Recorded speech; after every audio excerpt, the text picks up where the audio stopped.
ঘন বৃষ্টি হচ্ছিল। গ্রামের কাঁচা রাস্তা কাদা হয়ে গেছে।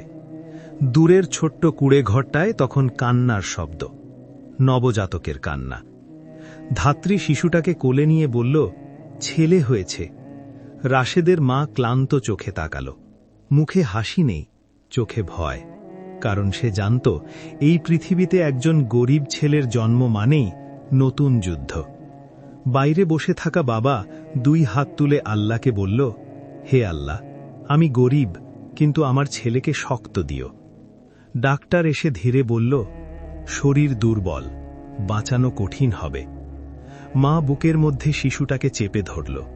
চোখ বেয়ে পানি পড়ছে, কিন্তু মুখে শব্দ নেই। সেই দিনই রাশেদের জীবনের প্রথম শিক্ষা শুরু হয়। এই পৃথিবীতে কষ্ট আগেই আসে, সুখ পরে। একদিন সকালে বাবা কাজে বের হয়, আর ফিরে আসে না। গ্রামে খবর ছড়িয়ে পড়ে, রাস্তার পাশে দুর্ঘটনা। রাশেদ মায়ের আঁচল ধরে দাঁড়িয়ে। মা বাবার নিথর দেহের পাশে বসে শুধু বলে, ওঠো, একটু কথা বলো। কিন্তু কেউ ওঠে না। সেদিন রাশেদ বুঝে যায়, এক মুহূর্তেই সব শেষ হয়ে যেতে পারে। বাবার লাশ দাফনের সময় সে মাটির দিকে তাকিয়ে দাঁড়িয়ে থাকে।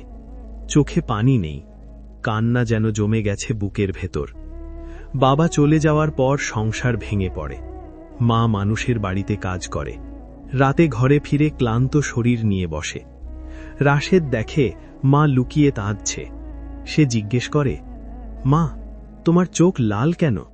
মা তাড়াতাড়ি বলে, ধুলো পড়েছে বাবা। রাশেদ বুঝে যায়, মা কাঁদে কিন্তু দেখায় না।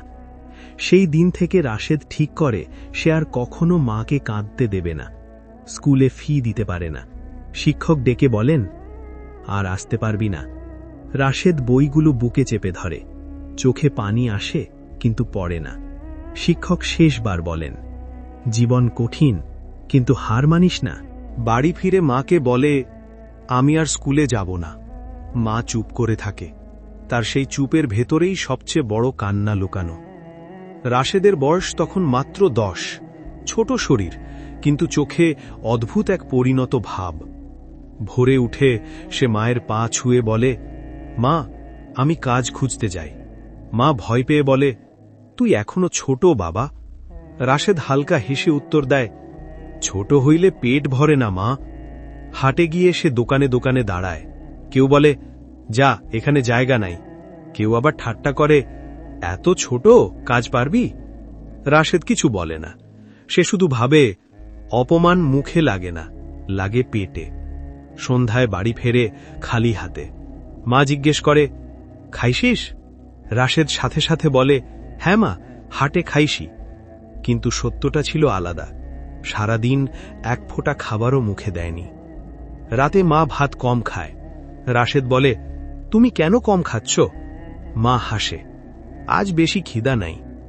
দুজনেই জানে, দুজনেই মিথ্যে বলছে, দুজনেই একে অন্যকে বাঁচাতে। একদিন ইট ভাটায় কাজের খবর পায়। ভাটার আগুন, ধোঁয়া, গরম সব মিলিয়ে ভয়ঙ্কর। মালিক তাকিয়ে বলে, পারবি? রাশেদ শুধু বলে, পারব। প্রথম দিনেই হাত ফেটে যায়, পিঠে আগুনের মতো জ্বালা। রাতে ঘুমাতে পারে না, কিন্তু ভোরে আবার উঠে পড়ে। সে ভাবে, এই কষ্ট যদি আজ না নেই, কাল মাকে আরো কষ্ট নিতে হবে। ইট ভাটা থেকে ফিরে রাতে সবাই ঘুমায়। রাশেদ চুপচাপ বাবার পুরনো বইটা বের করে।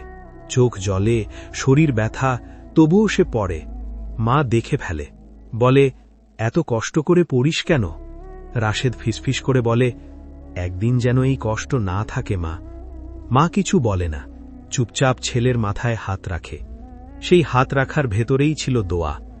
গ্রামের লোকজন কথা বলে, গরিবের ছেলে এত স্বপ্ন দেখে কেন?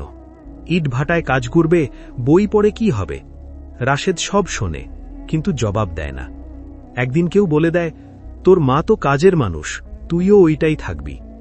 সেদিন রাতে রাশেদ কাঁদে, নীরবে। মা যেন না শোনে। সে মনে মনে বলে, আমি চুপ থাকব, কিন্তু হার মানব না।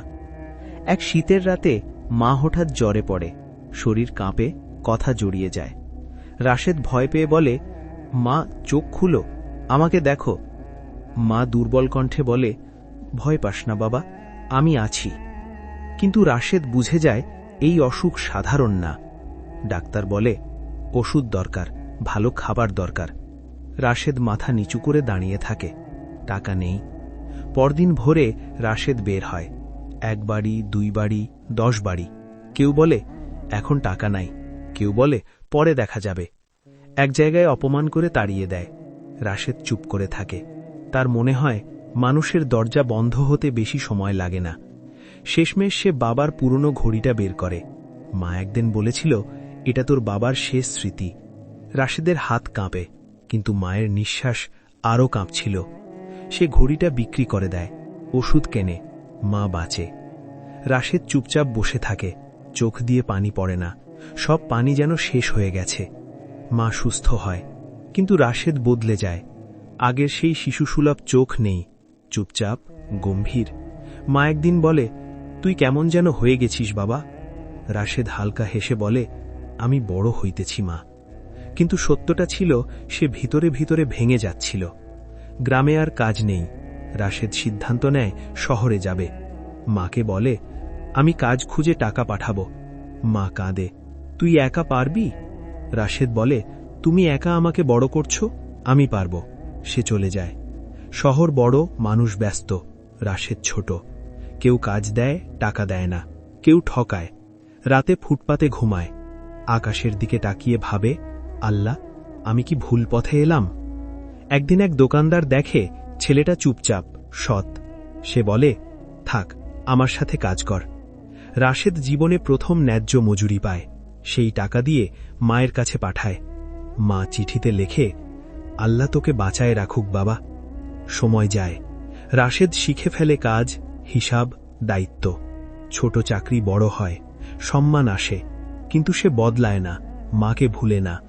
বছর পরে সে গ্রামে ফেরে। মানুষ অবাক। যারা একদিন বলেছিল গরিবের ছেলে, আজ তারাই সম্মান করে। মা ছেলেকে দেখে কাঁদে। রাশেদ মায়ের পা ধরে বসে পড়ে। রাশেদ মাকে নিয়ে সেই পুরনো কুঁড়েঘরের সামনে দাঁড়ায়। সূর্য অস্ত যাচ্ছে। মা বলে, সব কষ্ট সার্থক হইছে বাবা। রাশেদের চোখ ভিজে ওঠে। সে বলে, মা, আমি যদি মানুষ হই, সেটা তোমার নীরব কান্নার কারণে। মা কিছু বলে না, শুধু ছেলের মাথায় হাত রাখে। গল্প শেষ হয়, কিন্তু কষ্ট থেকে গড়ে ওঠা মানুষদের গল্প কখনো শেষ হয় না।